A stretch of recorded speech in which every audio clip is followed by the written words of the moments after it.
Is there anybody listening? Is there anyone that sees what's going on? Read between the lines, criticize the words they're selling. Think for yourself and feel the...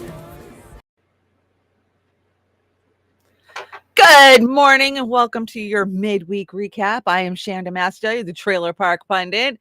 And wow, we got a lot to talk about today. Every day the world's falling apart, right? But just seems like it's compounding and getting worse as we get closer to the 2024 election. Lots to talk about there. Let me pull my chats up. How is everybody this morning? I got to tell you guys, I'm a little hungover, and I don't mean that I went out and drank last night.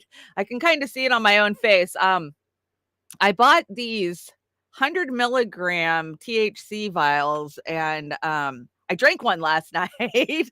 My ankle is killing. I don't know if anybody else is feeling the season change. We're definitely feeling it up here in the Pacific Northwest, and every broken bone, and I'm a chronic bone breaker, is aching. So I've got a really bad ankle. I probably told you guys the story of how I broke it one 4th of July night, and the hospital thought that I was just a drug seeker. So they kicked me out with a broken leg, and I walked around with it for over a year with it broken. I had multiple casts put on it, and now my ankle doesn't seat right. When I take a step, my ankle, it does this weird thing. It cracks, it pops. Anyways, so I was like, well, this is supposed to help with pain. So I took it, and I really didn't feel it last night. Edibles are weird the way they metabolize, right? And then this morning I woke up and I'm kind of just like rum dummied, shake it off. But I can tell you, I'm not in too much pain this morning. Good morning, chat. How is everybody? Ozzy's here. Good to see you. V, good to see you, V. Keith Hayes. Yeah, I agree. Russell Brand thing is insane, isn't it? Cold Fusion's in the house this morning. We're going to talk about Russell Brand as we get further down the deck. Kate's over here pushing Pasta's channel. That's right. Craig Pasta Jardula has a personal channel that he's putting a lot of work up on. And I think Friday he's dropping his documentary. He does the same thing I do. We always try to say documentary, but we mean to say, I caught him doing it the other day over on Jimmy, and I had to laugh because I've done the same exact thing. It's okay, Pasta. We lose our vowels as soon as we get on air. I don't know what that's about. Rick's in the house. Good morning, Rick. Good to see you. Kate's hanging out over on the Rokfin too. Do me a favor, hit that like button and share this out, because you guys know if you're a truth teller, you are shadow banned, algorithmically challenged, and they take your followers from you. So we know how that goes. Let me get logged into the Rumble. Good morning, Rumble, and the Kick. Kick, you sure have been picking up some views over there. I'm so proud of you, Kick. You're becoming a better platform than Rumble, but don't tell Rumble, because we all know, right? We all know. Peter Thiel, he's just another bad guy, just like Elon, just like all the rest of them. So we'll see what happens with Rumble, right? We love you, Rumble. Okay, guys, if you're wondering about my card this morning, what in the hell is that? Of course, I brought you this story earlier in the year, just before summer. There's a bunch of trolls that are their art pieces around the country, especially in the Pacific Northwest. I think we have like 8 or 10 of them up here. They're everywhere. They're in different poses. They're really cool. But this is the Jackson Hole, Wyoming troll. And I just loved her. I had to slap my face on her. So there you are. If you are near Jackson Hole, Wyoming, check it out. But I don't know if anybody's actually near Jackson Hole, Wyoming, right? I once broke down there. Oh my God, I had a U-Haul and I was driving home from Louisiana, which is like a 5-day trek. I had 3 kids under the age of 5, strapped into that U-Haul. I was top heavy and I blew a tire at like 3 o'clock in the morning on an interstate by Jackson Hole, Wyoming. And I had no choice but to just sleep in the U-Haul until daylight because there was nothing open. And I knew that. That was back in the 90s before we had cell phones and all of that. So I limped into Jackson Hole and got my tire fixed and was back on the road. But it was an impressive little town for sure. Okay, fair use. We are on YouTube this morning, so we know how YouTube's being, and we're going to talk about how YouTube is being. But fair use. I am merely giving my opinion, speculating. uh, this is, I'm commentating. I'm not news reporting. I'm just giving you my opinion. But if you're interested in anything that I am telling you about, go check it out for yourself because I only touch the surface of it. You could go do the deep dives and find out, hey, the truth is out there. They just don't want you to find it. So you can do that. Let's see, what else do we got here? If you want to help me out, Spot Fund is what I'm using now. I got rid of GoFundMe because those guys, let me tell you, we know all about those guys. And of course, I have Linktree. All the links are in the description below, and I'll probably put up the QR code before the show is over if you want to help me out. You guys are so amazing. I had a viewer send me a money order. You guys are so amazing. A postal money order. So it came from the United States Post Office, right? And it's going towards fixing my car or more work on my car because I've had a lot of work done on my car this year and it's still not in good shape. I still don't trust it to take it to the next town over. But anyways, so I finally go to cash this money order that I've had for a long time, and I try to put it in my bank account, and my bank sends me a message that says, yeah, no, we don't take money orders. Sorry, you can still cash it somewhere else. And I'm like, okay, so where do I go? I go to the post office. I figure it came from the post office. The post office should be able to cash it, right? We used to bank with the post office. When I was a young 18-year-old mother who had to pay her bills, I had to go to the post office to get money orders. So I go to the post office, and guess what? Both of the post offices close to me are too poor to be able to cash that money order for me. So this is the crazy times that we're living in. If it's not a digital transaction anymore, it's paper checks and money orders. They are a thing of the past, and no banks want to touch them. That's just the way it is. So be careful out there. If you get those money orders, to have a plan on what you're going to do with it. Good morning, Snow Leopard. Good to see you. Barb made it. Good to see you, Barb. How is everybody this morning on this Wednesday morning? Are you feeling it? Does it feel like fall where you're at? Because I woke up, it is rainy, it is gray, which is great for my garden because they shut my water off a couple of days ago. We have outside irrigation, and so I'm packing water to my squash, my tomatoes, my peppers, everything that's still I'm trying to finish out its season. So hot. Hola, peeps. Uncle Warren's in the house. Okay, let's do this day in history. There wasn't a lot for September 20th. I got to tell you guys. So 1870, Rome incorporated into Italy. Yeah, there you go. So 1980, Italian troops occupy Rome, leading to the eventual incorporation of Rome into the Kingdom of Italy. Let's see what else do we got here. 1886, South Africa's city of Johannesburg was founded. Don't know much about that. And 1973, in a much publicized Battle of the Sexes tennis match, Billie Jean King defeated Bobby Riggs. Were you there? Did you see it? Do you remember it? We got a couple of birthdays, and you notice I've got some live animation going on in this day in history, thanks to Oz the Boomer stopping by and animating my deck. He is getting really good with that, isn't he? It looks great. Beautiful how you got the fountain to move, Oz. And I put Sophia Loren in there just for you. Happy birthday, Sophia Loren. We got a couple other birthdays. Of course, Asia Argento. Do you know who Asia is? Asia was the girlfriend of Anthony Bourdain. She's got a nasty, nasty bad reputation, and a lot of people contribute his demise to the relationship he had with her. So and of course, our favorite nothing burger, Van Jones. It's his birthday. I wonder what MSNBC got him. What do you think they got him? Not a better time slot, I can tell you that. Okay, lots of things happened this week. Last time we talked on Monday, there was a F-35 missing. They found it, but not before they were seriously looking for it. And this is just funny. I had to bring this. Have you seen my F-35?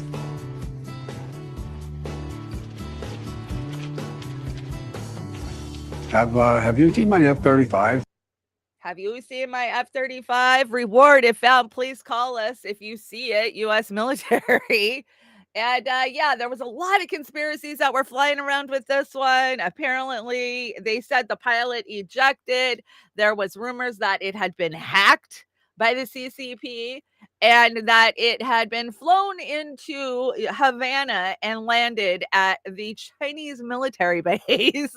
But no, it turns out that they found it crashed just a short while later, about a half a day later, they found it. How the hell do you lose one? Well, they say the transponder was turned off. Why was the transponder turned off on an $80 million jet? I don't know. Found this F-35, $500 million or best offer. No low ballers. I know what I've got. He's probably thinking about the Roman Empire. How did they lose an F-35? Yes, that's what we all want to know. How did they lose an F-35? You know, we've seen some crazy conspiracies over the years. Remember, we kept having our Navy ships run into China, like their ships just in the middle of fucking nowhere. Like nobody could tell either one was there. So there's a lot of conspiracy talk about how we have cloaking devices and there's a lot of technology that we don't know about. They're saying the jet was in stealth mode and that is why they couldn't see the transponder on it. Who knows? They never tell us the truth. And when they do, it's 50 years later. But they found it. So here we go. Breaking, the F-35 fighter jet has reportedly been found. It crashed in Williamsburg County, South Carolina. The cause of the crash is currently unknown, but the Marines have ordered a grounding of all planes across the world. So all of those 800 plus military bases we've got, they grounded the planes for the next few days. Well, few we know means 3. So what the hell? What the hell was so bad that went with that jet that they have to ground every plane that the US has globally? I ain't buying the story they're selling on this one. I smell some stinky poo on this one. There's something going on that they're not telling us. INN Media, Indie Media says, oh, so this secular talk says stick to giving theater hand jobs.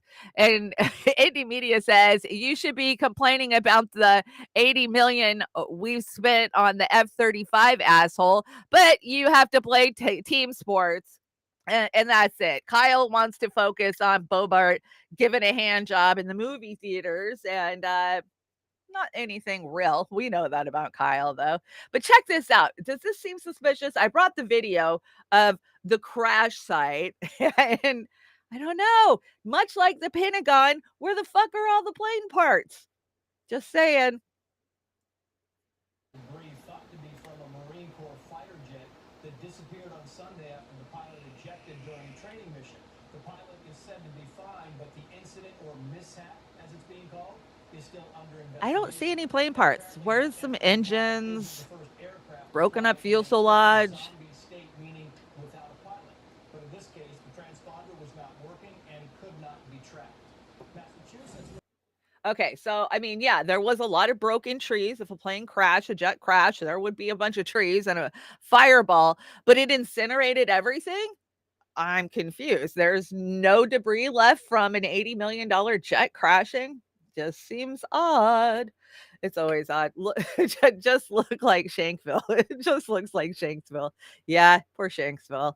The Bobart version of manual labor. Ah, that's so funny. Snow leopard. That's funny. Good morning, Jilly Love. Hope you're having a wonderful morning. If it's still morning where you are, it's definitely morning where I am. And Vic's here. Vass Adams in the house. Good to see you, Vic. Okay, let's talk about Russell Brand, guys, because a lot has been happening since this story broke a couple of days ago, and I told you guys it's not going away and it's going to get really freaking bad, right? And that's exactly what we see happening. So, nation shocked to discover Russell Brand and Jared Leto are two different guys. Everyone thought that this was the Hannah Montana Miley Cyrus type of thing, and that's funny because I was thinking that the other day. I was like, I wonder how many uninformed plebs think that Jared Leto and Russell Brand are the same guy because they look a lot alike. They sound a lot alike. They both want to be health gurus, right? They all want to be David Koresh at the end of the day. I mean, self admitted. Russell Brand's even said that. So, yesterday we woke up to the news that YouTube suspended Russell Brand for his advertising income. Basically, they demonetized him like they've done to so many of our brothers and sisters out there. And you say, what? How can they do that? He hasn't been criminally charged or found convicted yet, or, found guilty and convicted yet. Well, we keep telling you guys that every week we get a terms of service update on the community guidelines for YouTube as content creators.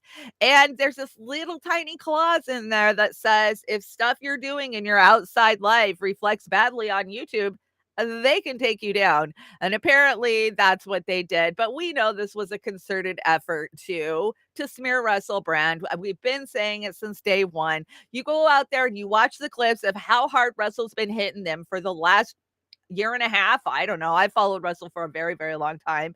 He was on my radar before he had however million lovelies that awakening wonders.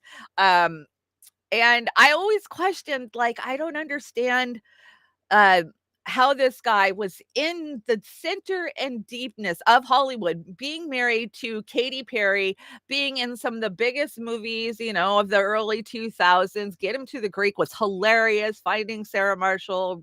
There were so many good ones that he was in. And I don't know how, you don't get to that level unless they allow you to be at that level, and you don't stay at that level or leave that level. It's like a gang. Once you're in, you ain't getting out, right? That's so I've always had this. What is he doing in this space? Who's funding him? But of course, I appreciate what he's saying, so I'm not going to tear him down, but I always wondered. And now I've been watching a lot of stuff. I've gone back and watched the Katy Perry documentary. I watched that yesterday.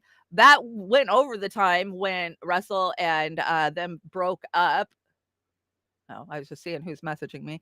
And you could see a change in Russell. So I think what happened with Russell, and this is my personal opinion, you take it or leave it. I think he got into the middle of Hollywood. He was married to Katy Perry. He saw how superficial and how his life had no meaning. He took a trip to Africa, and in that trip, he really got in touch with the fact that there is an upper class and a lower class, and the lower class is absolutely being crushed. And I think it changed him personally. I really, really think that he went through a transformation, and he was doing a lot of spiritual stuff,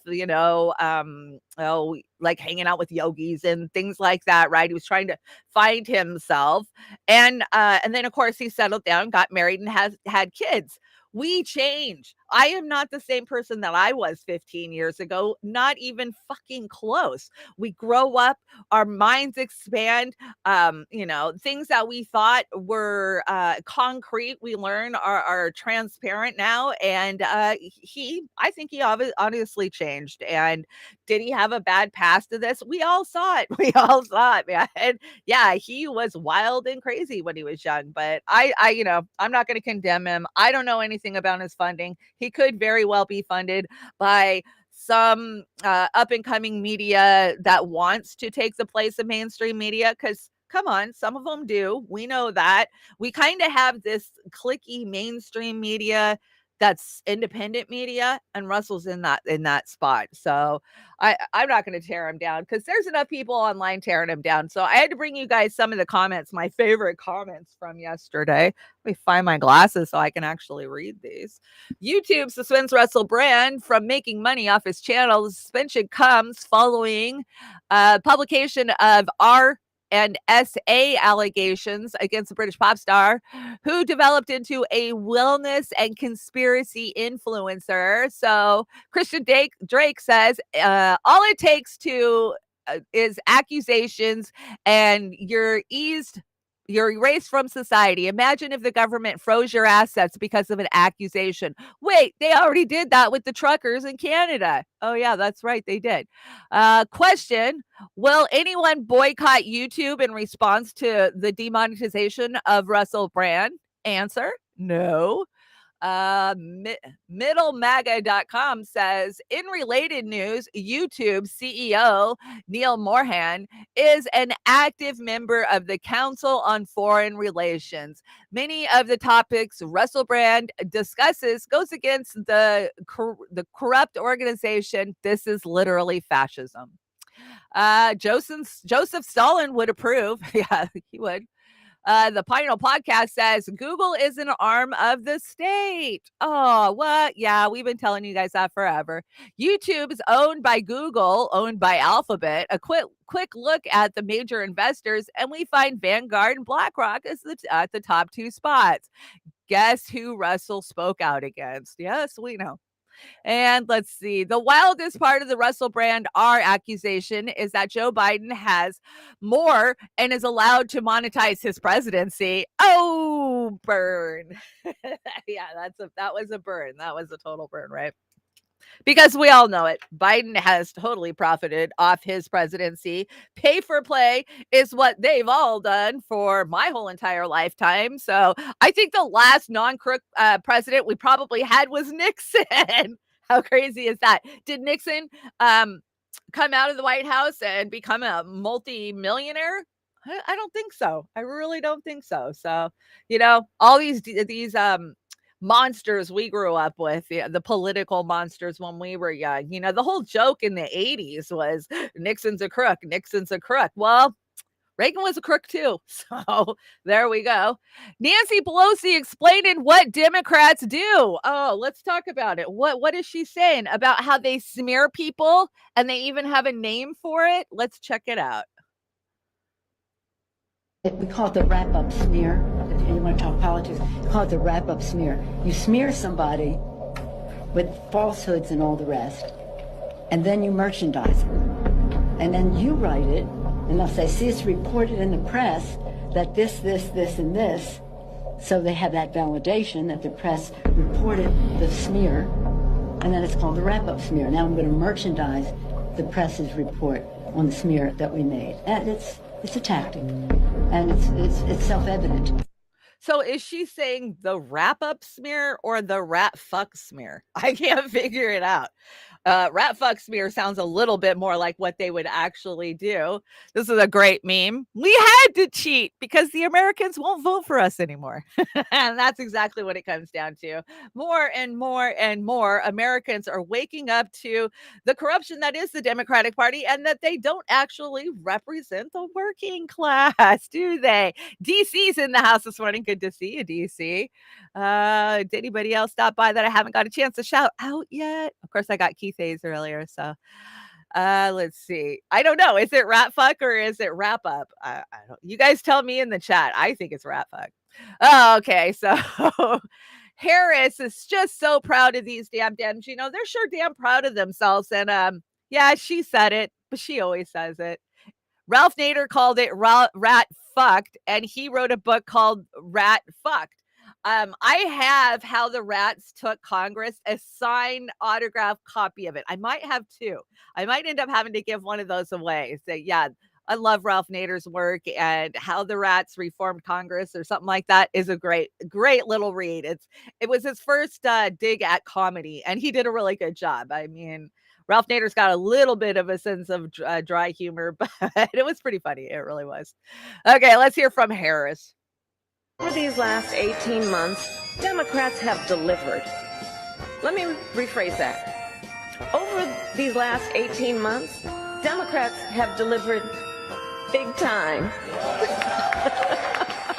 Don't laugh. That was the highlight. That was the high point of the speech.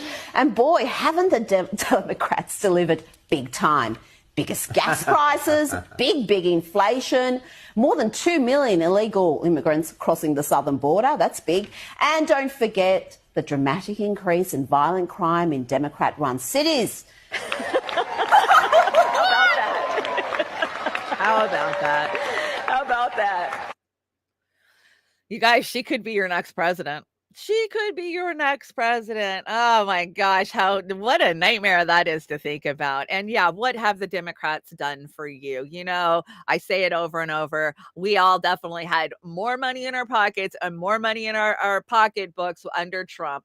You don't have to love Trump to realize that's the reality of it. The Dems have pushed us into this damn near hot war with Ukraine. They are taxing us to death to keep this war in Ukraine going. And in the meantime, screw you. We don't care about Americans. That's the message we get, especially every time you go to the pump to fill up. I live in Washington State. We have like the second highest gas in the country. It's crazy. Who's worse? Maybe I think Hawaii is a little bit worse than us. Maybe. And she also said this, and once Trump's gone and we have regained our rightful place in the White House, look out if you support him and endorsed his actions, because we're going to come for you next. You will feel the vengeance of our nation. No stone will be left unturned as we seek you out in this great nation. For it is you that betrayed us. Yes, she really said this. Oh my gosh, they just don't get it. You need votes so you don't go and turn off the voter base by calling them names. This is exactly what we keep telling Cornell, right? When you paint half the country with a big brush, those are votes that you're not going to get. Yeah, wow, she said that. A clear and express threat to tens of millions of people nationwide. Could our choice be made any more clear? You know, Trump thought that was great. He really did. So Biden's been out there doing Biden things this week, and Harry Sessions is still crawled up his ass. Could Donald Trump stretch like this? No, absolutely not. Trump can't do half of the things that Biden's done. You're right. Trump couldn't do half of the things that Biden's done. Trump couldn't take us into a major war with the nuclear power. Trump couldn't, I don't know, mandate everybody. There's so many things. And I'm not saying Trump didn't have anything to do with that, because he did, but they're right. There's so many things. Find someone that looks at you the way Biden looked at Clinton after Clinton signed Biden's crime bill into law, bringing mass incarceration to Black Americans. Oh, yeah. Look at the love. You can feel the love. Can you feel the love? I can feel the love. And of course, they still love each other because we know the Clintons are one of the puppet masters still pulling the strings behind the scenes, have been for a long time. There's a lot of talk out there about body doubles, and we know that Biden's got a couple of body doubles. Fetterman apparently has a couple of body doubles, but one of Biden's body doubles got caught yesterday or the day before walking back to his car without his Secret Service, and here's the video. I don't know, do you think it was this Biden that was doing the stretching, or was it a different Biden? I don't know. Joe Biden, Robin Act, is that you? Joe Biden, hey Joe, are you the body double? It's the body double. Hey Joe. Oh, the cops don't even want you. This is the one that you see on CNN, but where's the real Joe? What do you guys think? Where's the real Joe? Which one was that? Well, we know Hillary's got a couple of body doubles too, right? We've been saying this about Biden. There's got to be somebody they're putting out there on the days that Biden just doesn't, he's got bad days. I've worked in a lot of Alzheimer's and nursing homes, and I'm here to tell you there's good days and there's bad days. And from the stuff, is it a stunt? Maybe it is a stunt, Kate. Maybe it is. That way they can say, see, he's not losing it. It's a body double. We get played so much in American politics. It's hard to say anymore. Like, I haven't even brought you guys the Fetterman story where he lost his tattoos. How'd you guys see that one? Where they took a picture of him and his arms are up and he has no tattoos, but then they're saying he just had his arm turned so you couldn't see the tattoo. I don't know. I don't know. I've never put a lot of weight into any of these body double stories, but it makes you wonder. It really does. Good morning, Corky. Sean Miller's in the house too. Who else came in? I saw Salty's Digital Dive is here, and Gray Walker joins third party. Good to see ya. And over on the Rokfins, TK's hanging out, and so is Gregory Walker. Denver Attaway stopped by too. Good to see you guys. And we got anybody hanging out on the Rumbles yet? Let me see. Sometimes I feel bad because I miss them, but no, there's nobody talking on Rumble. Okay, let's keep going. Oh, this is so gross. So, if Janet Yellen is talking, she's lying. And this was a interview that dropped yesterday on, of course, CNBC. What a total load of horseshit this woman sells you. And isn't it insane to think that she was in the same graduating class as Professor Richard Wolff? How crazy is that? Listen to this crap. Well, the president wants to make sure that gas prices remain affordable for Americans. Americans care a great deal about the price of gas. They're still down $1.20 off their highs last summer, although they have gone up recently. So basically what she's telling you is they raised gas $5 and then they dropped it $2, but then they raised it $1. So quit your crying. Like, what are you crying about? Biden's Treasury Secretary Janet Yellen insists Biden wants to make sure gas prices remain affordable for all Americans. When Biden took office, a gallon of gas was $2.39. Today, a gallon of gas is $3.88. I don't know what fucking state they're talking about. Must be the average price. And the price of gas has been above $3 a gallon for 850 days. 850 days you've been getting bled at the pumps. And yeah, we're a little sick of it. I know I am. I can't believe I got a deal the other day because I went to Safeway, and if you spend so much at Safeway, for every $100 you spend at Safeway, you get 1 10-cent gas discount. Well, I had a bunch of them saved up. So I actually got gas for $4.85 a gallon, and I was stoked because it was like $5.50 normally. So I was just like, oh my God, but too bad I didn't have enough to fill up, right? Only enough to just keep me going. It's so gross. But here is millions of people. I know some of these videos came out of Canada because I have ran a lot of these videos, but this is what we're seeing across the internet. Millennials, Gen Zers, Gen Xers taking to TikTok to show others how bad they're suffering. Oh, I know we're all feeling it. I'm feeling it. Hey, I have a question. How are we affording life right now?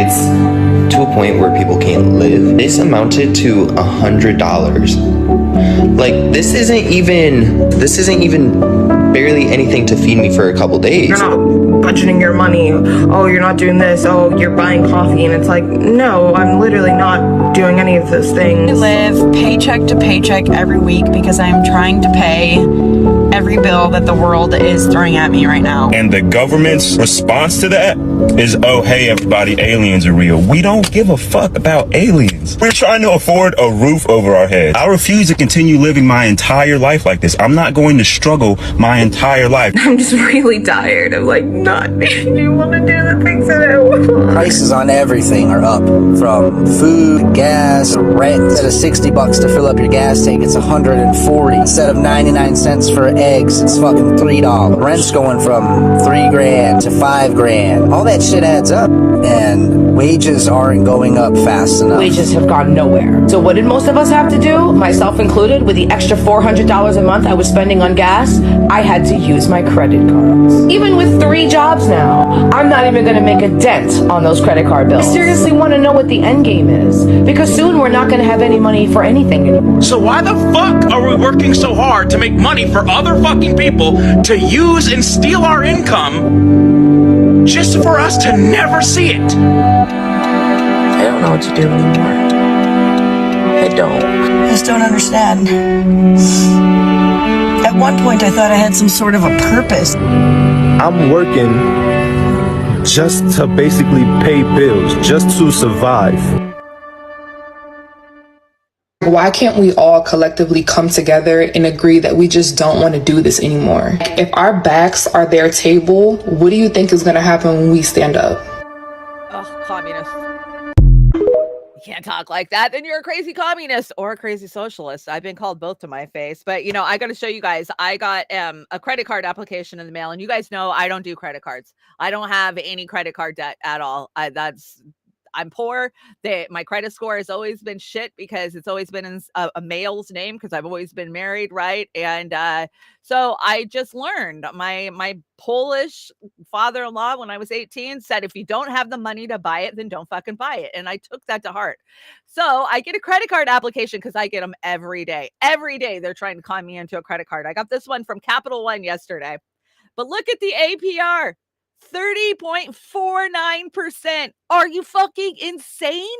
Like, I would get a card and then pay you 30% of whatever the fuck I'm buying on top of all of the charges. Don't fall for it, guys. Don't fall for it. They want you to be in credit card debt and credit card slave. Yes, DC, just say no to credit cards because that's what they want now. Right? They just want us so indebted to them that we can never quit working, that we can never retire. Retirement? What the hell is that? Come on. They are fucking psychopaths and it's disgusting. So don't fall for it. Know what you're looking at. And I get it, guys. And don't be afraid to ask for help. I say this all the time. I haven't been to the food bank in quite a few months, I'd say. Pretty much all summer because, you know, we farmers markets, people bringing me fruits and vegetables. I've had that little extra I need. You guys helping me out with donations. But we're coming into winter. I notice my pantry is getting really low on all the staples that I normally depend on the food bank for. Rice, you know, just stuff like that. Beans. It's good to have a bag of them in the back of the cupboard for a nice rainy day, you know, when you're poor.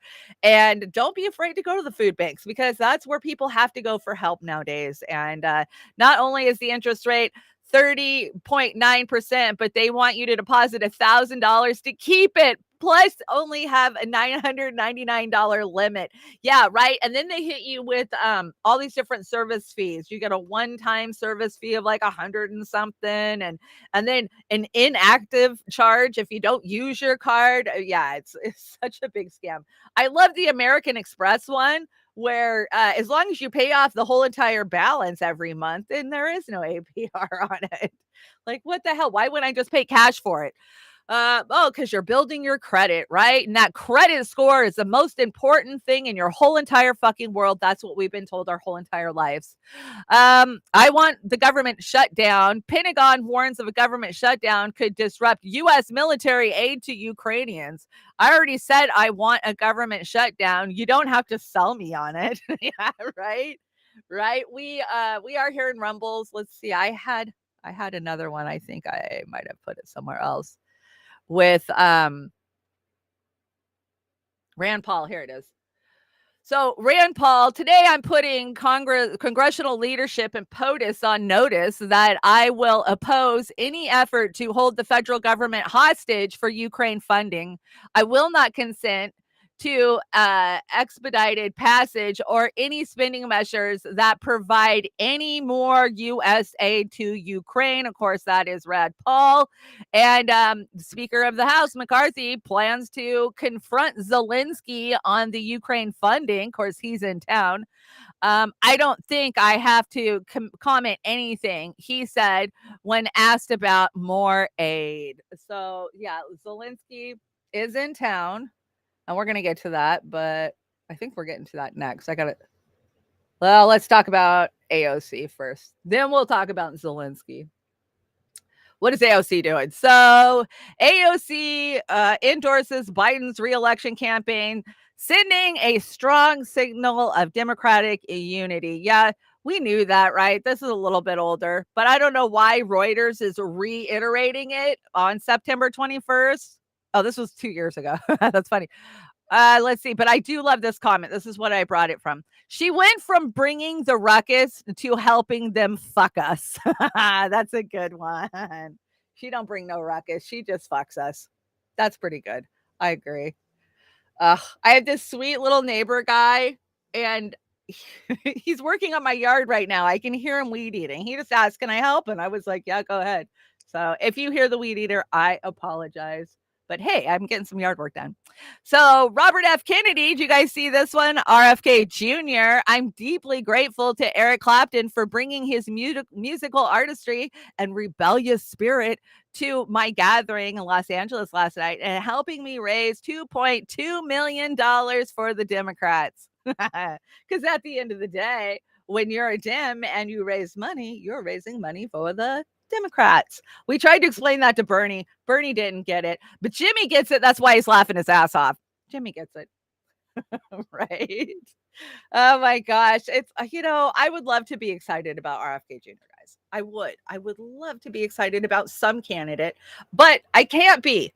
If we took a whole bunch of them, rolled them together, and cut some shit off the edges, we might have a decent candidate. But that's, for the exactly, Shanda. Yeah, exactly. The raising money. But we don't have a candidate, guys. And, there's a lot of talk about RFK Jr.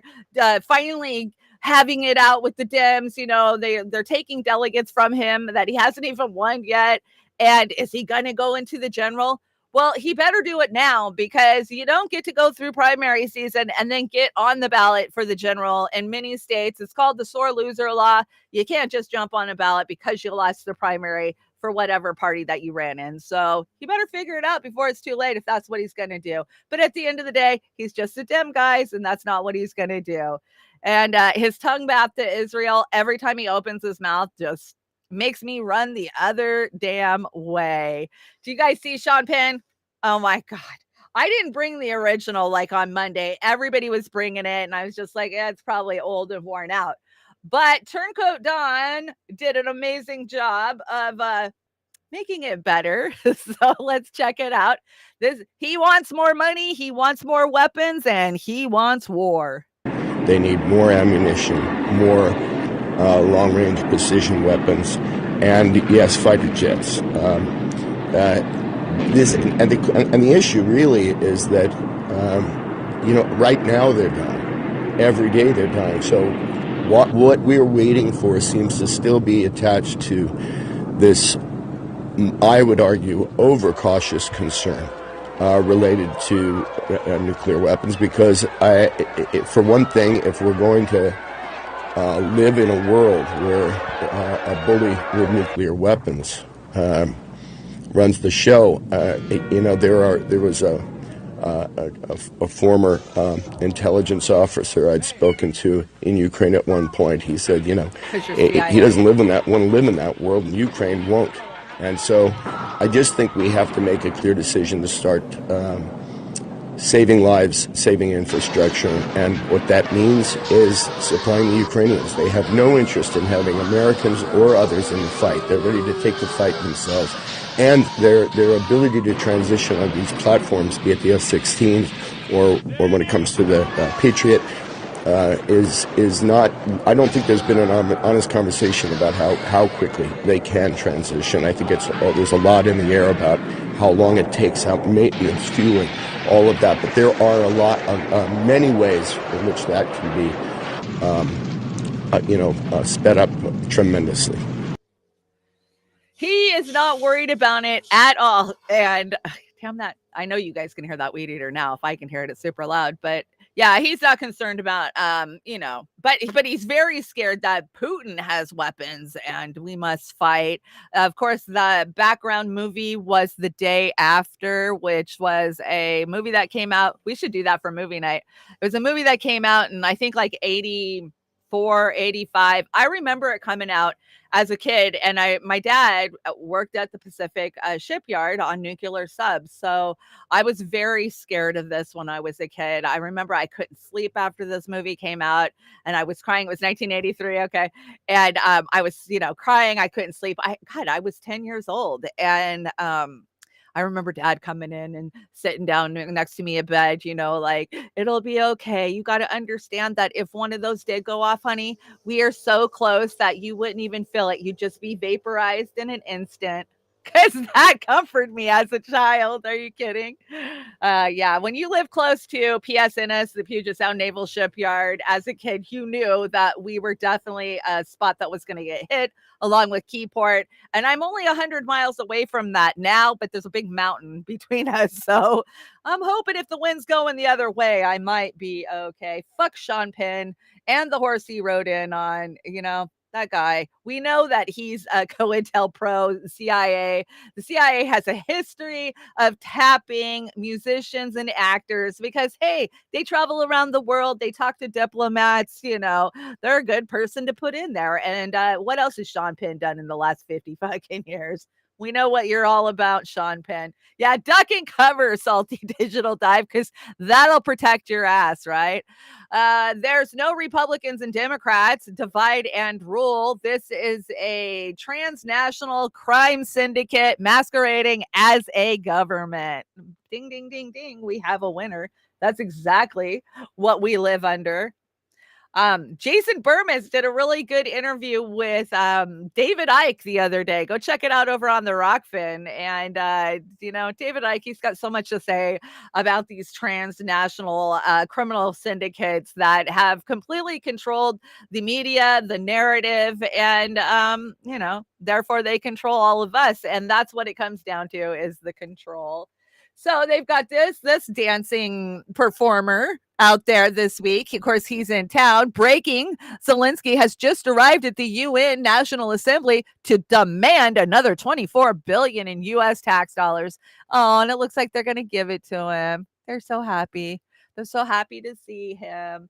And come on, the Republicans shutting down the government to say no more Ukraine aid.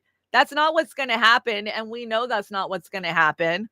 They're going to put their pressure on to get whatever they want. But don't forget, the Republicans are just as bad as war hawks as the Democrats. And they love this fucking war. And they are funded by all the weapons developers who need this war. The Raytheons and the BlackRocks and the Honeywells of the world. So this is just theater. It's theater that the Republicans are actually going to draw the line in the sand and say no more aid to Ukraine. We know that. We know that.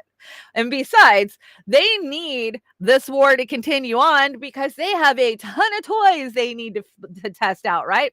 We've been talking about tech for so long on this channel, the coming tech, and how the stuff that we're being told about right now is 30 goddamn years old. They're not telling us about the stuff that's in the pike right now, but Annie Jacobson is. And this is a nice little breakdown of some of DARPA's secret tech and mind control. I don't think I covered the mind control. I think we're just going to do the DARPA tech, but this is a great breakdown of it. I love Annie Jacobson. Some people talk shit about her, but the information that I've got from her, I've always found, I can always back it up. There's receipts out there. And I love these writers who bring receipts like Whitney Webb. I took my book with me on vacation. I did get a little bit of reading in, but that book is so dense and thick. Like, it's going to take me years to finish off Whitney's Webb, One Nation Under Blackmail. So let's check out Annie Jacobson. Meet the Hunter Seeker. It's small, fast, and practically invisible. Imagine this mosquito-looking robot catching you off guard with a surprise attack. Just like in the movie Dune, it's a treacherous gadget designed for assassination. But of course, that's all science fiction. We don't have anything like that. At least not yet. But here's the thing. Just like many technologies we've seen in sci-fi movies, you never know what could become a reality. Even Elon Musk thinks creating that kind of drone could be quite affordable. You could make a swarm of assassin drones for very little money by just taking the Face ID chip that's used in cell phones and having a small explosive charge and a standard drone and have them just do a grid sweep of the building until they find the person they're looking for, ram into them and explode. When it comes to war, technology is a subject that evokes strong emotions, a range of thoughts, and perhaps sparks some debate. Particularly if those technologies are unmanned. You might ask yourself, are we ready for this? Are we opening a Pandora's box we can't close?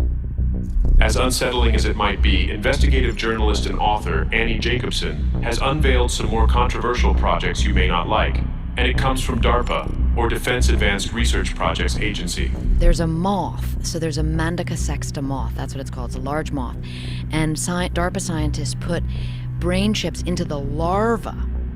When I went there to meet a DARPA scientist who was working on an artificial brain for DARPA. And that little wasp drone there being shot off the arm of an operator it weighs just a few pounds, and it has some of the most incredible technology. This is called the Modular Advanced Armed Robotic System. It can kill a human target 2 miles away.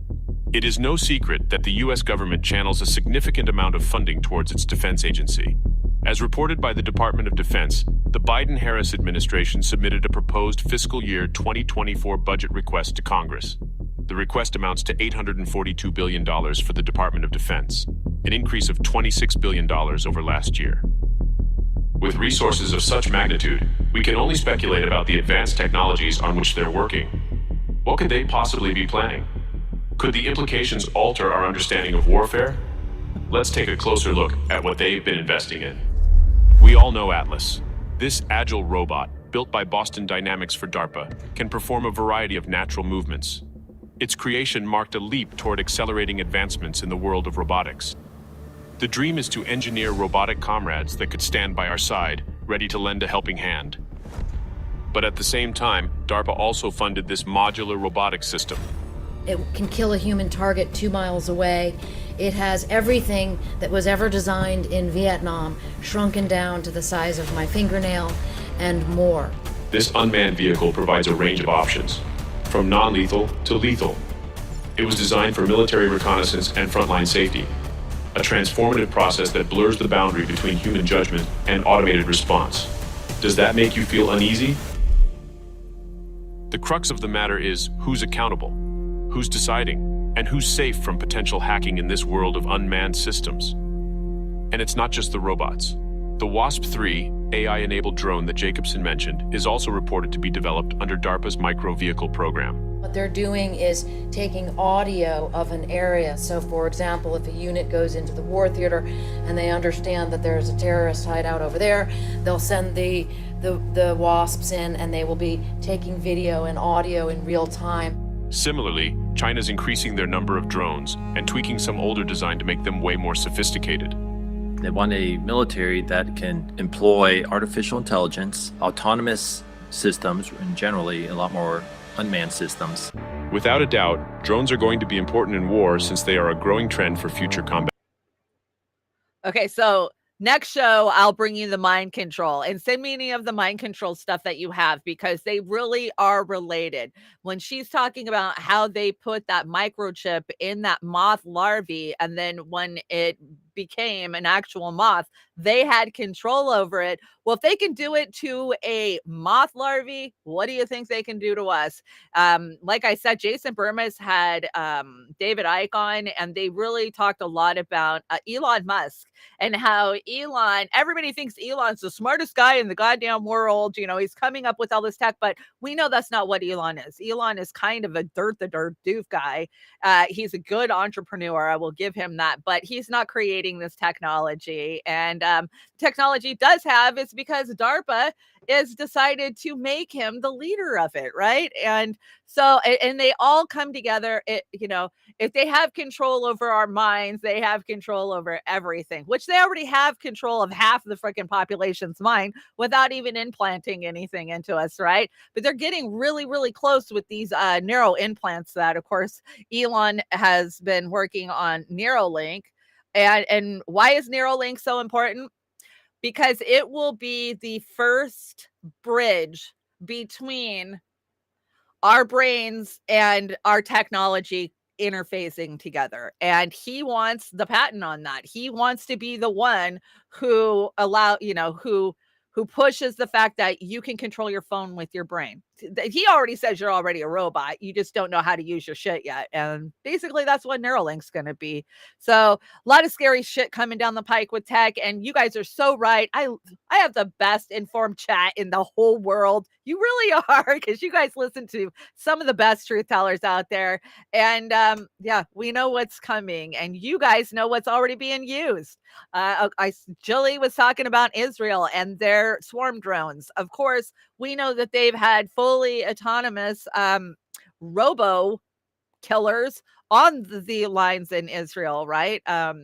They've been trying a lot of that stuff out there, but a lot of this is getting tried out in the Ukraine now. And, everybody wants to say that Elon, he fought back against the United States and he shut the Starlink off so we wouldn't go to a hot war. That is all fucking bullshit. Starlink is still going strong. The Ukrainian military still has contact. I mean, I'm not buying that story one bit. Yeah.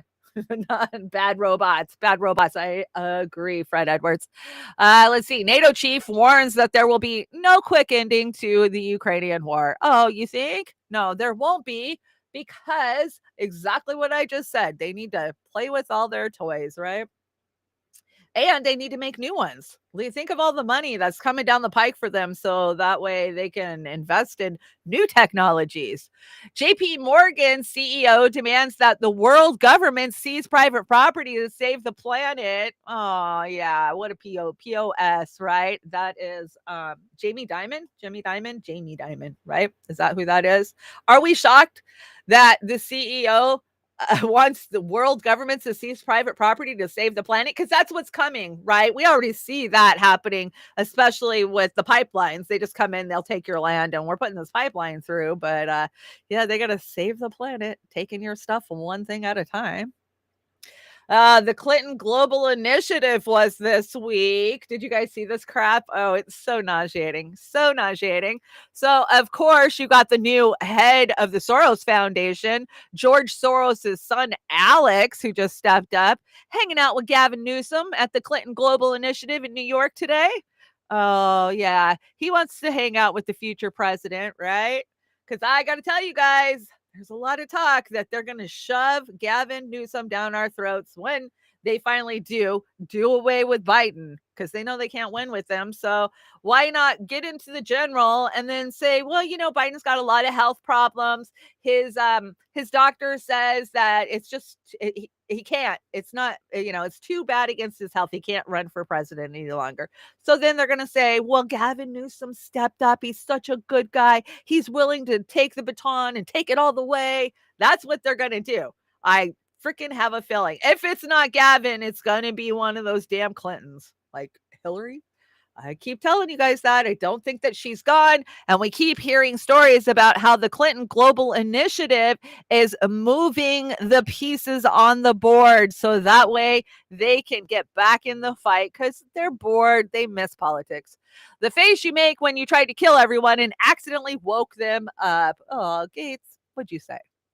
Large parts of the world will be so diminished that you'll literally have hundreds of millions of migrants, and you won't have a thriving global economy because you will have degraded the ecosystems.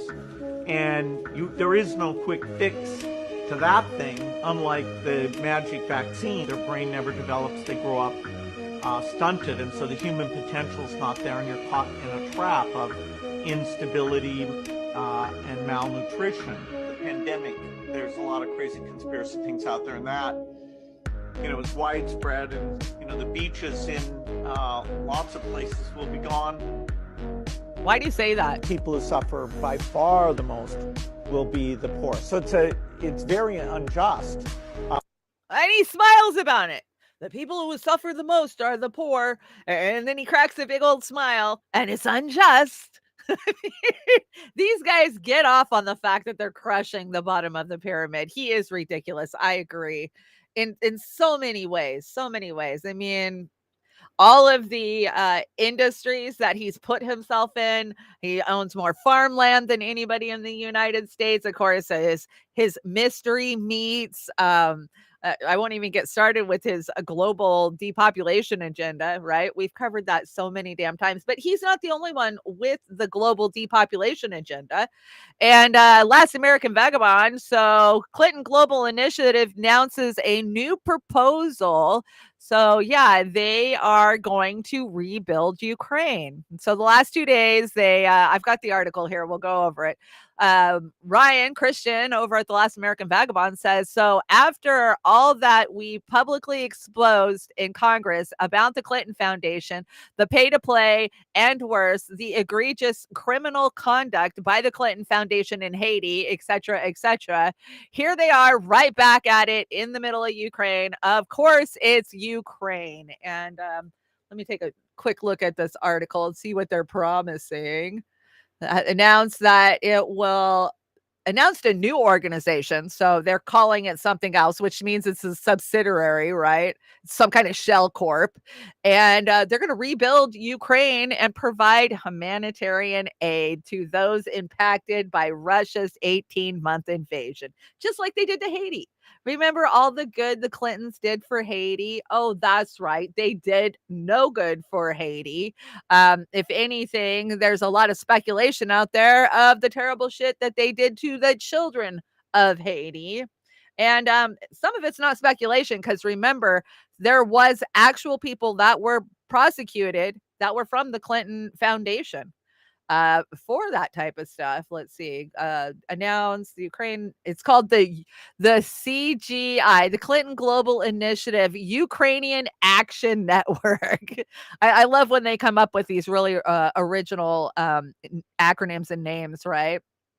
So they filed numerous financial pledges to support nonprofits working in Ukraine as the 2-day annual conference opened on Monday.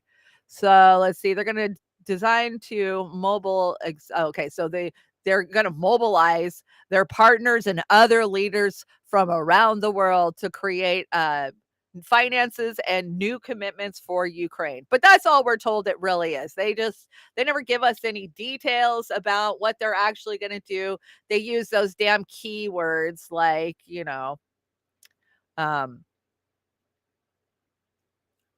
like they're friends from around, other leaders from around the world, right? But that's all they say. We're just going to rebuild. We're working with nonprofits, we're NGOs. They love to say that one too, right? So gross. So gross. Let's see. There's a couple memes on this one. When you have information that will lead to the arrest of Hillary Clinton 5 hours later. That's pretty funny. And I don't care who you are. Nobody has 62 friends that commit Harry. And that's what it comes down to, right? I don't know. Obama seems to have a lot of friends around him that are lately. Just saying. So I had to bring you guys a little clip from our fave, Hillary Rodham Clinton, at the Clinton Global Initiative this week, and this is what she has to say. We have a very real war on truth, facts, and reason. You can't have a democracy if you don't have people reporting on what leaders are doing. And so we need to defend journalists, not only in autocracies like Russia, and not only against non-state actors in Latin America, but we have to be vigilant in the United States as well. Oh, what hypocrisy. What disgusting fucking hypocrisy from a woman who said, can't we just drone and kill him about Julian Assange? Not to mention what she did about Gaddafi, right? I mean, this woman, we have to protect our democracy. We don't have a democracy. And she says it's all out war that you guys have waged on us. We know it. We know it. What irony. How gross was that? I'm muted, but I didn't need to hear her. Oh, okay. You're muted. Yeah, you didn't need to hear her. I promise you. It was so gross. It shouldn't have been muted. Okay. And this is another good one. Remember the time Hillary Clinton sold uranium to big bad Ruskies? Yes, I do. Uranium One. That is what we are talking about. And just like Ryan Christian said, how many times do they have to get caught? How many times do they have to be called out before everybody goes, stop? go away or go to prison. They'll never go away and they'll never go to prison. The spies who lied, the intelligence experts who falsely discredited Hunter Biden's laptop and still won't say sorry. Oh yeah, remember these a-holes? Wake up, your government doesn't represent you anymore. I don't know if it ever did. Did it ever? So the reason I bring you the spies who lied is because they got a new job. The Biden administration. So the Biden administration has appointed James Clapper, John Brennan, and Paul Koloby, former intelligence officers, to the DHS Homeland Intelligence Expert Group, handling national security issues. Just national security issues. We don't know what, but just issues. These individuals signed the fraudulent October 2020 letter deceptively asserting that Hunter Biden's laptop was likely Russian disinformation. This falsehood significantly impacted the closely contested 2020 election, decided by a mere 44,000 vote margin in Georgia, Arizona, and Wisconsin. We select intelligence officers who intentionally spread disinformation to sway a U.S. election for a role in a DHS, Department of Homeland Security, expert group tasked with national security, ? Should they be losing their security clearances? Yeah, right. So here they are. There's all their names all lined up. That is our new Homeland Intelligence Expert Group. So yeah, do something bad, get rewarded. Lie, not a big deal. You'll get a better job. That's the way it works in the CIA. We investigated ourselves and we found we did nothing wrong. Of course not. Yeah, I agree. DHS traffickers. That's exactly what they are. So I told you guys when this one left a mere 6 months ago that she would be back and she would rebrand herself, and that's exactly what she's doing. Jarcinda's back, guys. I got to pull out my old meme that said I'm leaving. I love that meme. I've been packing that meme around now forever. Let's hear what she had to say, because yet again, they know better than you, and they're going to protect you. This week, we launched an initiative alongside companies and nonprofits to help improve research and understanding of how a person's online experiences are curated by automated processes. This will also be important in understanding more about mis- and disinformation online, a challenge that we must, as leaders, address.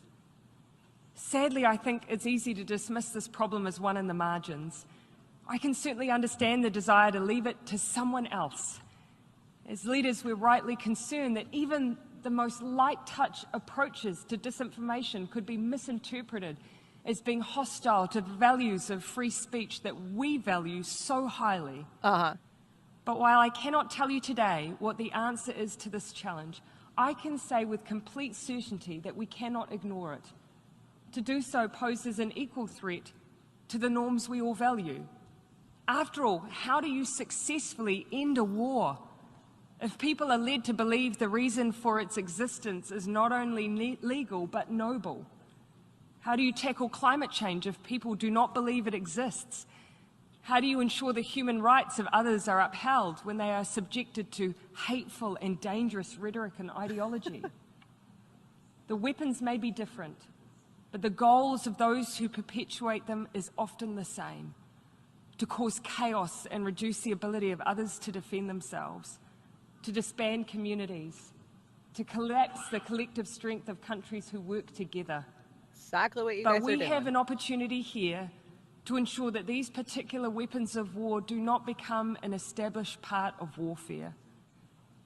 In these times, I'm acutely aware of how easy it is to feel disheartened. We are facing many battles on many fronts, but there is cause for optimism, because for every new weapon we face, there is a new tool to overcome it. For every attempt to push the world into chaos is a collective conviction to bring us back to order. We have the means. We just need the collective will. The hypocrisy of these people, everything she says that we're doing misinformation, it's exactly what they're doing. It's their weapons, it's their control of the narrative, so that way so we can protect people. Please, we can't protect ourselves because we're being bombarded by misinformation by the likes of her and all of her friends over at the WEF.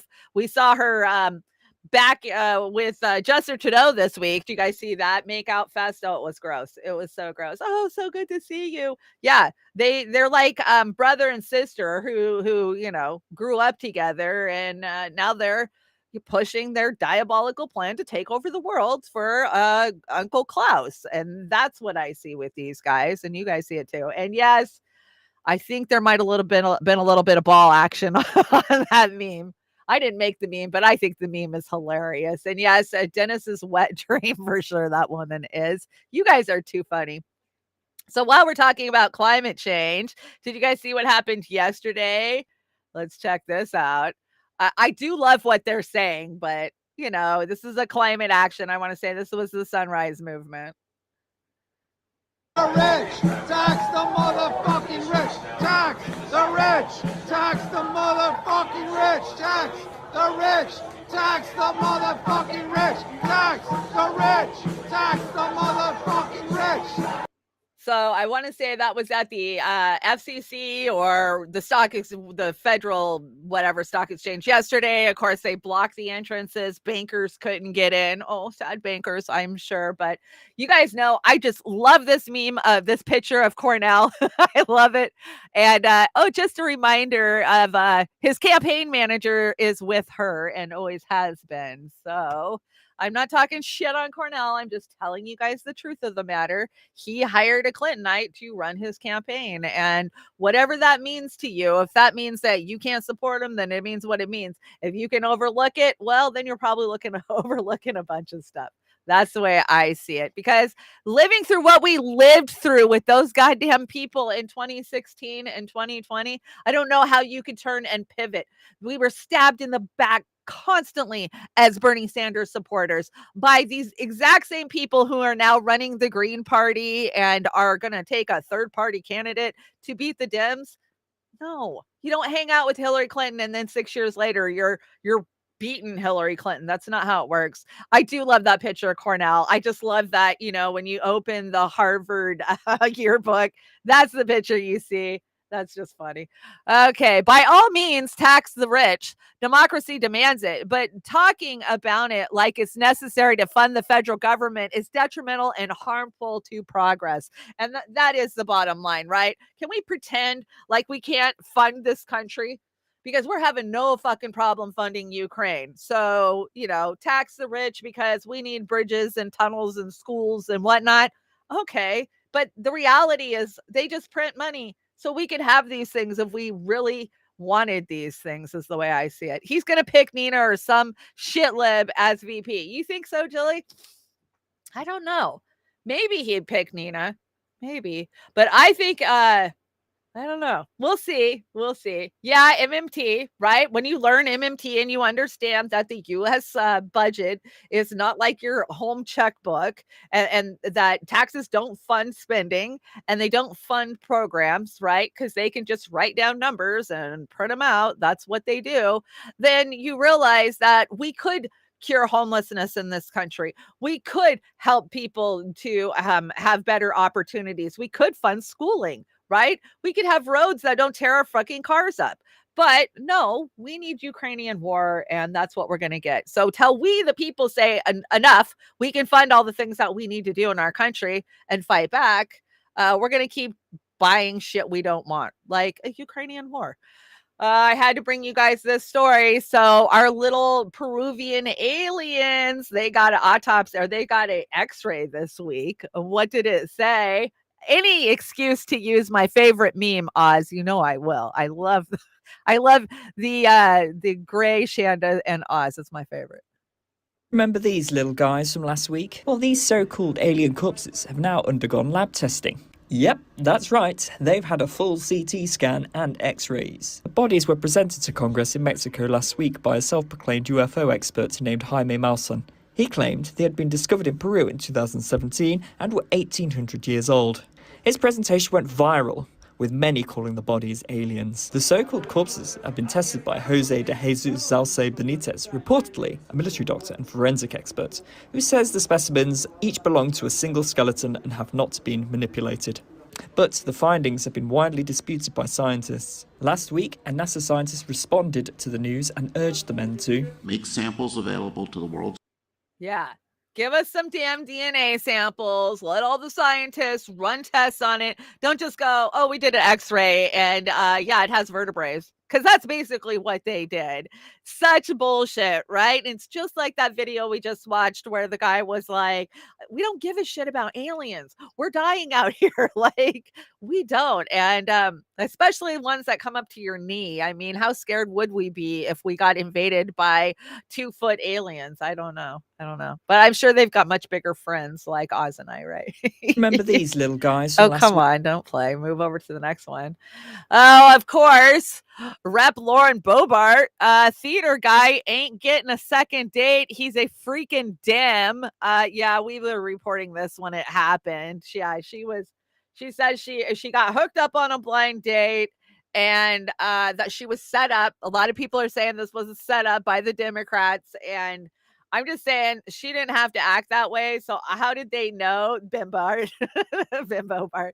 How did they know she was going to be that way? So I don't think it was a setup, whatever. But yeah, it turns out he was a dim. So even they will date whoever. I wonder if she found him on Tinder. I don't know.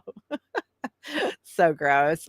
Peace, Dev. I hear you used to live way out on Dillon Road in the desert. Oh, the desert. I still want to get out there to see Slab Camp.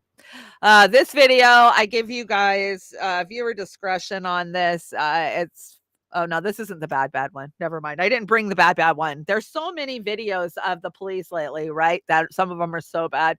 But this is just what they do. This is how they act. So check this out. Motherfucking house. Hey, you ain't supposed to smack him like that. The fuck is wrong with you? Hell no, man. I'm on my property. I ain't gotta listen to you. Man, I'm on my property. You can't come over here and do nothing to me. Hey, you ain't got a search warrant. You can't come over here, man. Man. Hey, look, I got you all on camera right now. I'm on my private property. Hold on, man. Hold on, man. You're under arrest. For what? Crystal, down. Cops doing cop things, you know? They had no right. If they were storming another house across the street and all the guy did was yell, hey, don't hit him like that. You're not supposed to do that. What right do they have to stomp up on your porch, slam you down, take the phone out of your hand? Because cops can do whatever they want because they are the arbiters of the predator class. They are the long arm. And time again, you can know your rights. And I've encountered so many cops where I know my rights and I'm smarter than them, but they just don't have any shits to give because what are you going to do?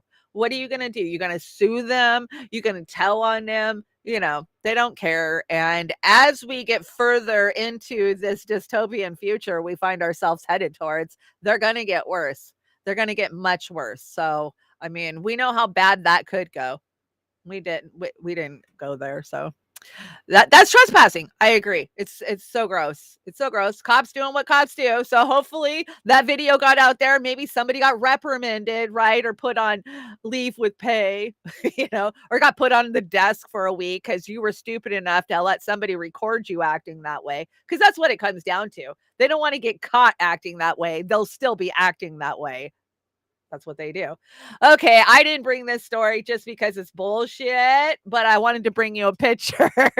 Of course, Cenk Uygur's out there smearing the shit out of Jimmy, lying his ass off and trying to stay relevant. And I'm not going to give him any time for that, but I at least brought the picture of Jimmy laughing at him because are you vaccinated or something? He must be. He must be because that guy is just a moron. Yeah. Pigs being pigs. That's what I titled it.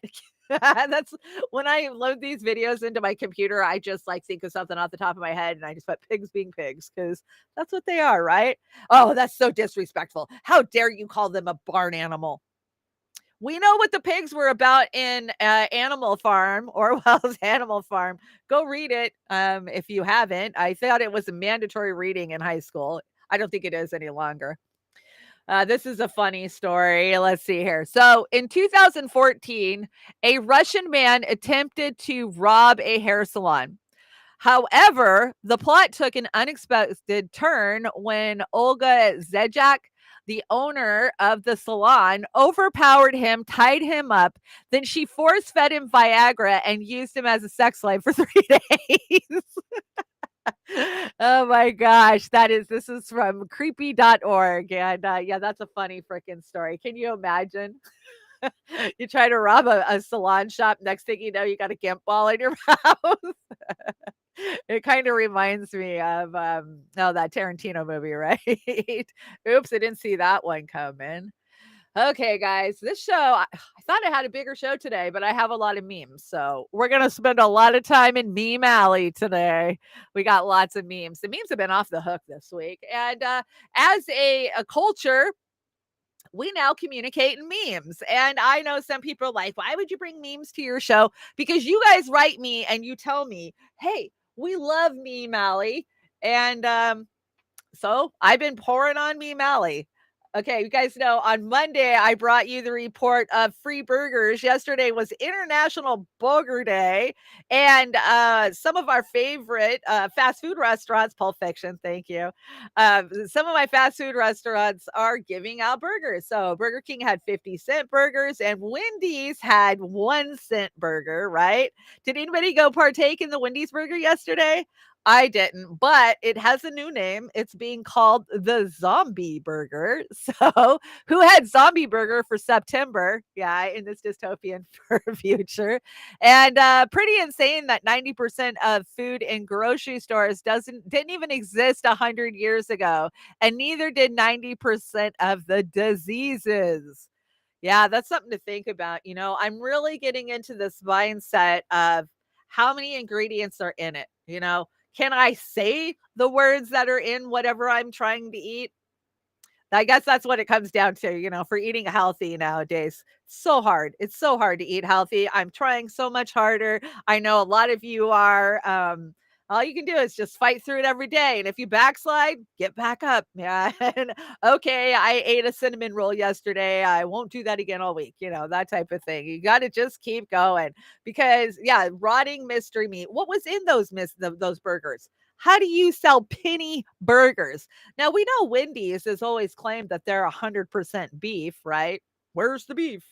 I want to say Wendy's was one of the very first ones to get sued for the whole E. coli thing back in the late 80s, early 90s. Of course, we know Jack in the Box did, but makes me wonder, is it Gates's mystery meat? Is that what's in them? Are they trying to dupe the public by, see, you guys didn't even notice it wasn't real meat. The whole White Castle burgers. Yeah. How many holes are in a White Castle burger? 9. Am I right? I don't know. I've never actually had a White Castle burger. I've had a frozen White Castle burger because they sell them at the grocery store, but we don't have any White Castles on the West Coast up where I live. Never have. So I don't know. Tell me how many holes are in a burger. Let's see. Liberals wearing a Trump mugshot shirt. Conservatives also wearing a Trump mugshot shirt. Yeah, I've noticed that Trump mugshot is definitely, there's 5 holes? No way. P stuff, seriously? Okay. Okay, you're right. 1, 2, 3, 4, 5. You're right. I'm going to have to go get me a White Castle burger now just to prove it. And let's see. United States. You bombed my country, United States. Do you have the slightest idea how little that narrows it down? Yeah, we bombed so many countries. So, yeah, it's hard to say. Let's see. Rob Juno, good to see you. Welcome. Super chat. Hello. Love to all. And against all expectations, my wee rebellion continues. All of our wee rebellion continues, right? Because that's all we're here doing at the end of the day. Harold and Kumar was hilarious. You guys know I'm stoner culture, so I know all the good stoner movies. Plus, I owned a video store. You guys know that? I owned a video store from 98 to 2002 at the height of video stores dying. for sure. Because you could go buy a DVD at Costco for $10, and so it was kind of hard to keep a video store going with that kind of undercutting of what we were doing. But because I owned a video store, I have a vast movie knowledge, which just seems to be fading as I get older. I can tell you that. Let's see. When we're looking for a recipe but end up browsing 4 hours, and now 9/11 was definitely an inside job. Oh my gosh. I know I'm not the only one who does this. Let's see. Yesterday, I was looking for a peach cobbler recipe or a peach pie recipe. And yeah, I ended up down some rabbit hole. Oh, I found you guys that DARPA video. I don't know why. You owned a video store? No way. Yes, I did. I owned a video store. And it was just like, have you ever seen Empire Records? That was exactly how I ran my video store. I had mostly high school kids that would come in and work after they get out of school. And it was just a great party atmosphere. We had a big back room with couches and, like a little lounge. I swear to God, it was just like Empire Records. And it was such a great time. And I was the ringleader of it all. I miss those days, but you can't go back, right? And let's see. When threatened, the Pope can spray holy venom up to 25 feet. Oh, come on. That one's pretty funny. That one is pretty funny. He looks like he's getting ready to spit some venom. More memes. Here we go. This one's funny. Wanted someone to go back in time with me. This is not a joke. P.O. Box 1004 1557 4th Avenue, Prince George, BC. Let's see. You'll get paid after we get back. Must bring your own weapons. Safety not guaranteed. I have done this only once before. This guy's a time traveler and he's looking for somebody to travel with him. He's only done it once before. So safety is not guaranteed and you need to bring your own weapons.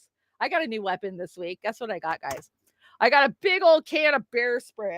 I don't know what I did with it. Maybe it's next to my bed, but I can't find my taser. I have a taser. You guys know when I got attacked at Wendy's a couple of years ago, I got punched in the face by a Trump supporter, like randomly out of nowhere. I'm in the line.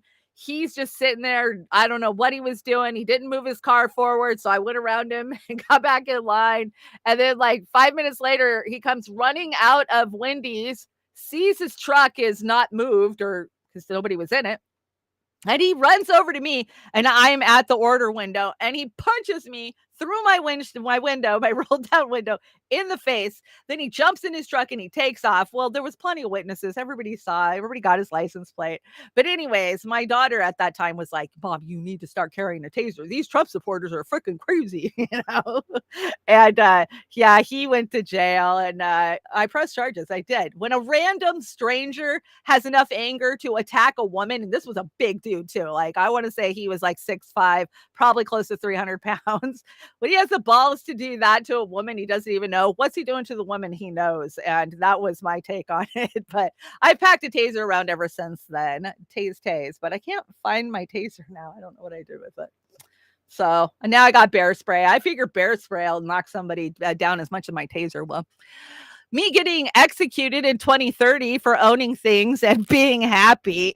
Yeah, because you'll own nothing and you will be happy. Yeah. When you get booted from Beetlejuice, the musical for vaping. I love it. Oh my gosh. I don't know who shrunk her face down, but that's a hilarious meme. That's a great meme. See her little tiny shrunken head, the Bobart head. Let's see. We got a few more here, guys. Me Mally. I love Me Mally. Okay. So I had this one on here twice. We have information that leads to the arrest of Hillary Clinton 5 hours later. Remember that time your husband and a male prostitute had a hammer fight in their underwear? That was so awesome.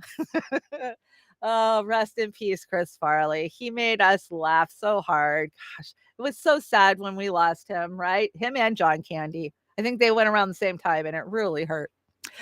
When you don't know if it's a ski rack or the police. Oh, who does this? I can detect a cop 3 miles away when I'm driving down the road. My kids think it's the most impressive talent that I have. And I definitely sometimes confuse ski racks for police. I got to tell you.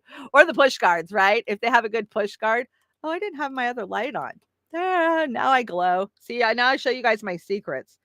I have a glowing chin light. See how much it makes me glow? I'm showing you guys the secrets of the tricks of the trade. Okay, let's see what. You better take cash or I'm leaving this all here. And that's the mentality we have to have with cash, guys. You have to demand that points of sales continue to take cash, because who uses cash? The poor use cash. The homeless use cash. We don't have credit cards. We're not being tracked by credit scores. And that's exactly what they want. So if a place says they're not taking cash, don't use that place anymore. I mean, that's really where I'm at. Anytime I encounter, sorry, you have to have a card, I bounce. Like, nope, I ain't doing this, because all that does is hurt people. It's American legal currency. It should be allowed to use any place that you need to buy something. This whole digital bullshit. I told you guys, I'm fighting the banks right now. They want every transaction to be a digital transaction so they can trace it. And that's what it comes down to. We all know it. Let's see. What variant does this protect me against? You're actually helping transgender Ukrainians fight global warming. Oh, come on. It's funny. It's funny. What else? How white leftists see themselves after complaining about white people online. Oh God, that's the worst. Yes, the self-hating, white bashing liberals. They are the worst, right? And I know we've all been guilty of it from time to time, I included. If you can just print money, then why am I paying taxes? Why? Why are we paying taxes if they can just print money? And think about how much you're taxed. Think about how much we're taxed. They automatically take half our paychecks, right? Oh, because you got to have retirement. That's the Social Security. You're going to feed into that. And, unemployment that you're never going to get, and disability that good luck qualifying for disability, even if you break your fucking back. Those are the systems that are coming in and taking money. And then everything you buy is taxed. Oh, I got this nice little saying yesterday. Let me find it. It was perfect. It says, oh, let me make it smaller. Okay. It says, tax his land, tax his wage, tax his bed in which he lays, tax his tractor, tax his mule, teach him taxes is the rule.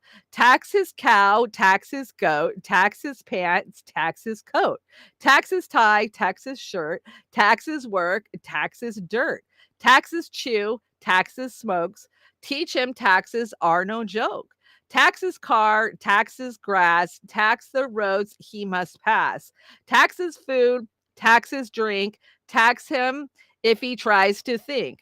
Tax his soda, tax his beer. If he cries, tax his tears. I don't know who wrote that. It was anonymous, but I love it because that's the way it feels. We pay taxes on top of taxes on top of taxes in this country. But, Ukraine, right? Okay. Wow, we're gonna get out of here early tonight. Today. Sorry about that, guys. This is my gardening meme for the day. And who had pantries like this growing up? My grandma had pantries. Both of my grandmas had pantries like this growing up. And I think we need to bring these type of pantries back. We need to bring back the art of preserving food. Because look at these. How many preservatives do you think are in those jars?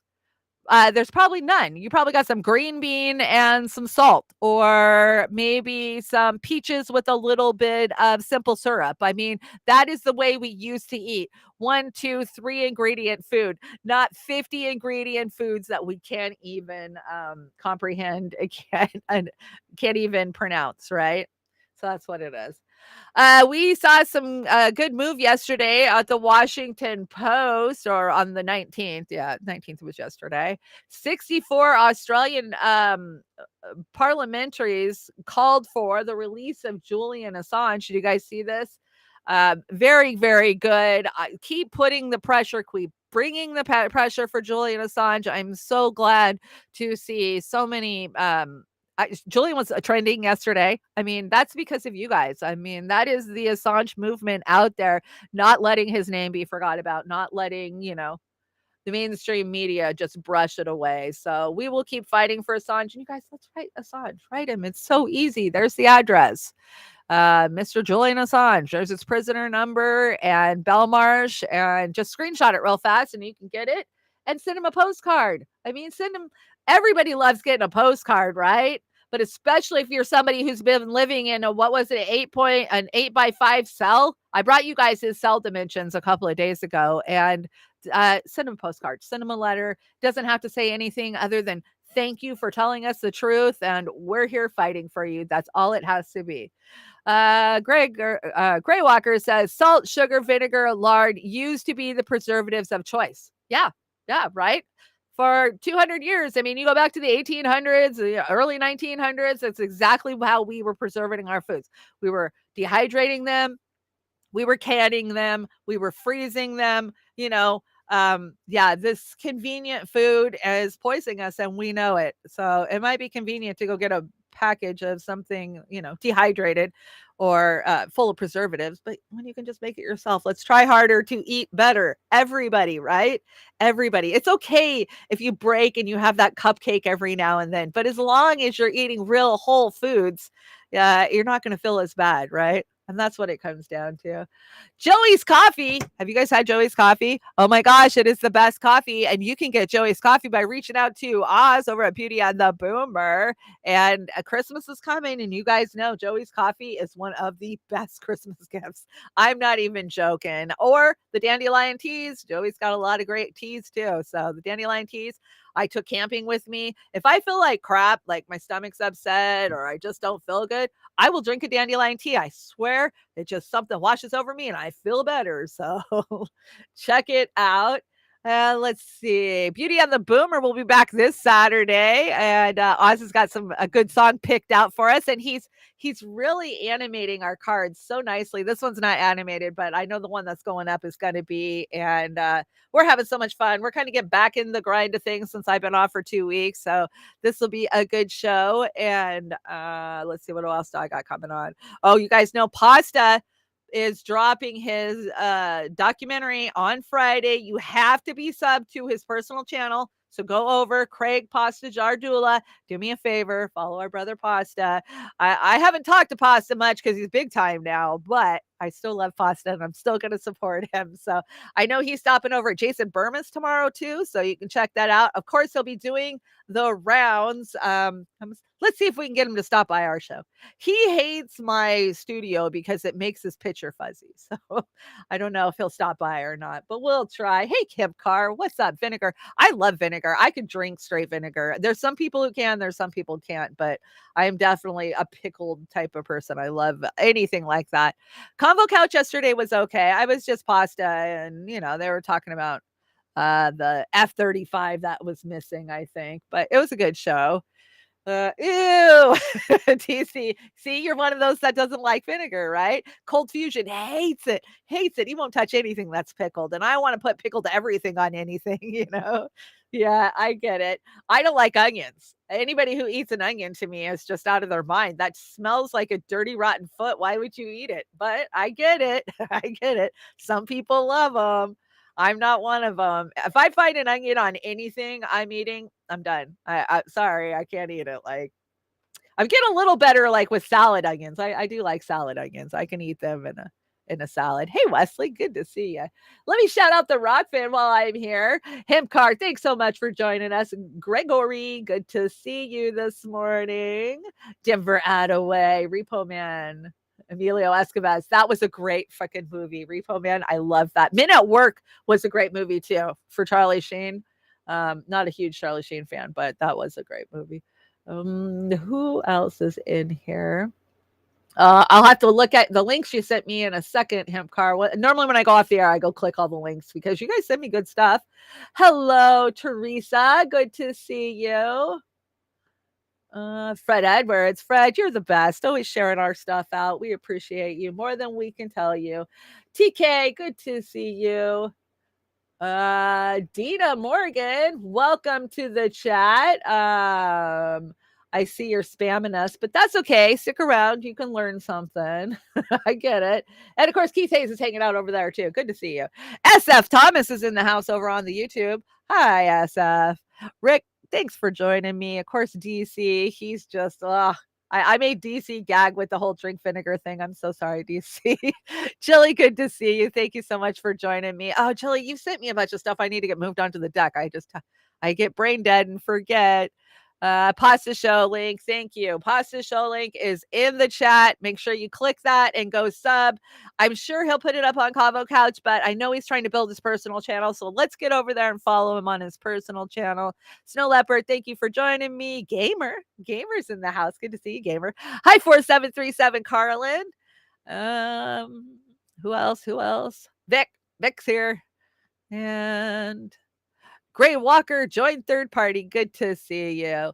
Thank you to everybody who's joined me today. Do I have anybody on Rokfin? It never fails if I ignore Rokfin. There's nobody on the Rokfin, but if I don't, oh, there's 6 people watching on Rokfin. Hi, or Rumble. Hi, Rumble. Glad to see you. You guys can chat in the Rumble, that's how that works.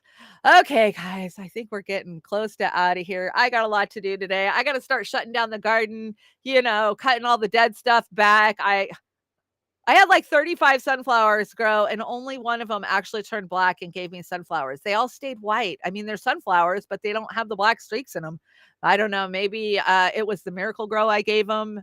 I think it made them bigger than they were supposed to be. Won't do that again, but I had to try.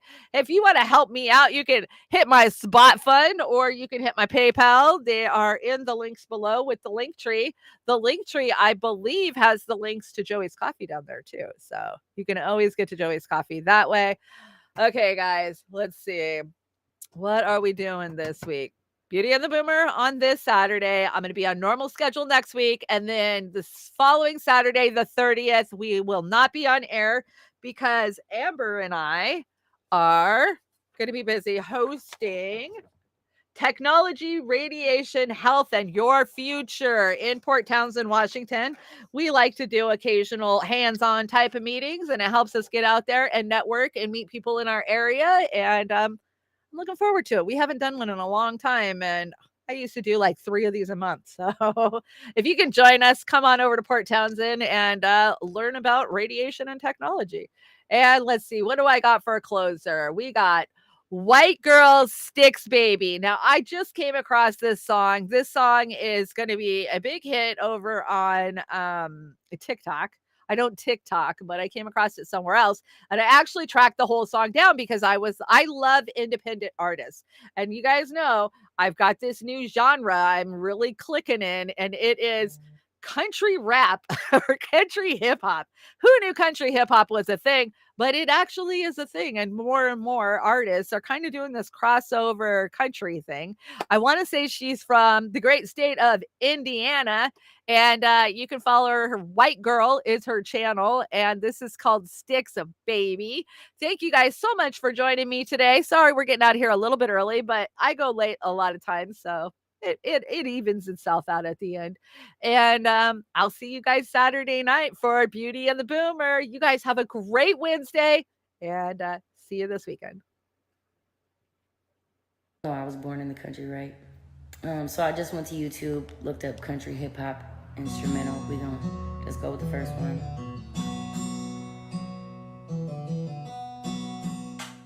Oh yeah, this is a classic.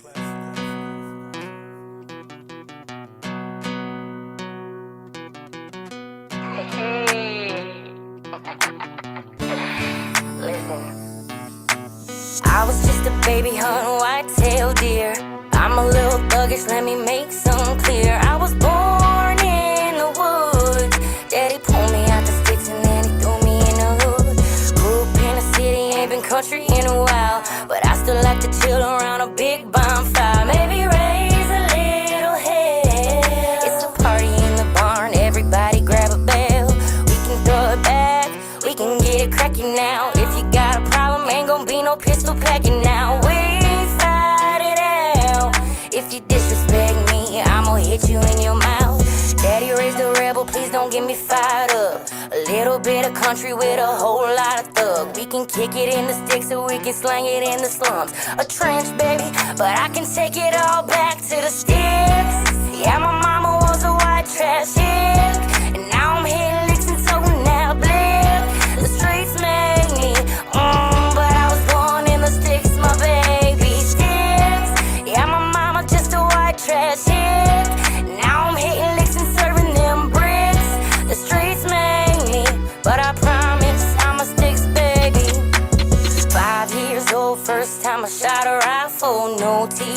daddy taught me about survival. A gun and a knife, how to skin a deer and how to throw a rifle. I learned a lot in them backwoods.